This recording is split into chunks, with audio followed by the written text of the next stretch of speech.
Wow. So New Jersey Senator Cory Booker could be on his way to setting a record right now on the Senate floor. He has been standing and speaking for more than 20 hours, pretty much nonstop. Yeah, it's a filibuster that's not quite a filibuster. Our John Mueller is here to break this down for us, John. Yeah, call it what you want. It is really remarkable, and it's in the home stretch, I think.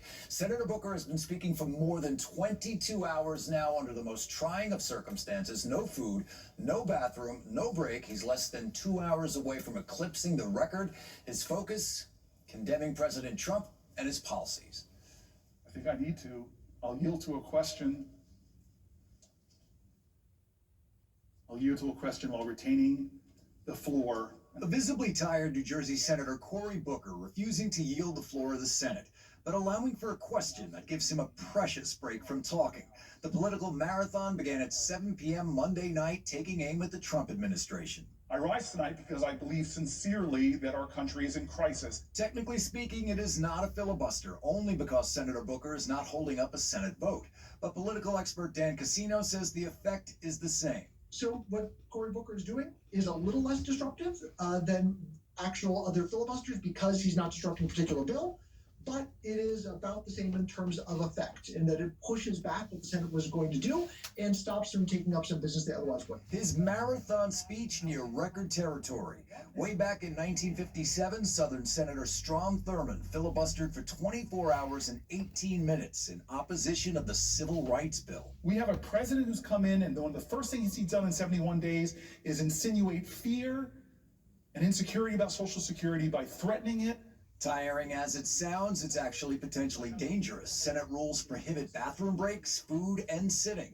Exhaustion, laryngitis, seizures all come into possibility, as well as blood clots. You can get pooling of your blood down in your legs, and the blood's not pumped up as effectively as it would if you were walking around, and you can get what are called DVTs, or deep vein thromboses, or blood clots. That said, Senator Booker looks strong. I think he can probably make that 24 hours. He's a young, fit guy. We just had Chuck Schumer saying, "Boy, you look like an all-American athlete," which of course, he was when he was in college. All right, so if he can go on for a little less than 2 hours, it'll be the longest nonstop performance on the Senate floor. Maybe we should call it a filibuster with an asterisk. And if you're wondering why he might be doing this, it certainly sets him up to be a high-profile, maybe the most high-profile voice of the resistance in the Senate, and definitely somebody who has got their eye on the 2028 election for sure. And this is a live picture right there. He looks good, doesn't he? Yeah, he does. And one of the things, John, that some people have pointed out is he's getting a slight break, but what's the semantics there? Yeah, it's not a real break in that he has a Senate buddy who comes in and sits there. He's speaking to an empty room, essentially. But a Senate buddy can ask a long-winded question. He can ask the senator something. He can take 5 minutes to explain his question, and then the senator has to answer. But he can't go to the bathroom. He can't leave the room. He can't even sit down.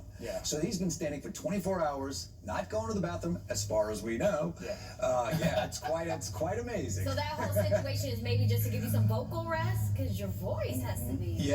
Anything. Can you imagine 24 hours just standing? It's crazy. And he is in the home stretch. I think it'll be about like 7:20 tonight. He'll eclipse that record by Strom Thurmond set back in the 1950s. Wow, that indeed. And then he'll stop speaking. It'd be interesting if we hear from him tomorrow. I hope we do. He might just sleep. Laryngitis. Exactly. All right. Thank you, John. Appreciate it. So New Jersey is cracking down